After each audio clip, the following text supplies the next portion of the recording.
The final thing is you prepare to execute your plan is recommendations. So you can do them on LinkedIn, you can do them on social media. If you have your own website or your own blog, you can solicit them there. But the key thing, or even an old school letter of recommendation, which are still very powerful actually. The key thing that you're trying to drive for here is you're trying to emphasize a strategic asset, a differentiating thing about you that sets you apart from all the other thousands of people just like you in a hiring manager's mind, okay? So you've probably done pretty well. You've gotten the interview. Now it's time for references and recommendations. And this is where people will be checking on your social media channels. As well as maybe, this is where you proactively send in a letter of recommendation, especially if it's from someone that the hiring manager may know or may know of.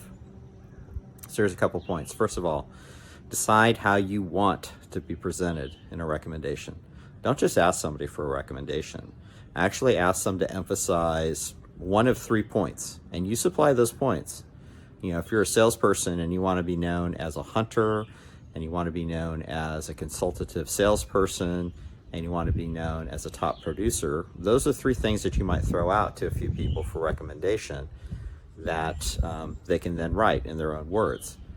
Another one that you might get if you're a salesperson is from your customers about how you're a consultative salesperson and really helps them drive their business, and remind them of an example when you did that.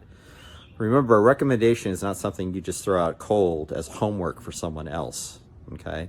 This is something that you can help guide, so it's easy for them to do in 30 seconds to just go ahead and do that. It's an easy ask if that's what you're asked for. If you want something more lengthy, like a letter of recommendation, you really need to write it for that person. No more than 2 or 3 paragraphs that talk about your differentiators, okay?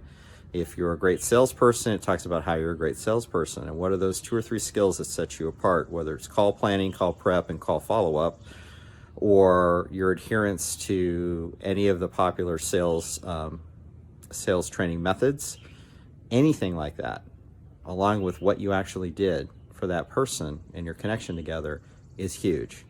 And if you can get a letter of recommendation from a KOL, a key opinion leader in your industry, that's even better, because that carries some weight with your hiring manager. They may not know you, but they may know that KOL.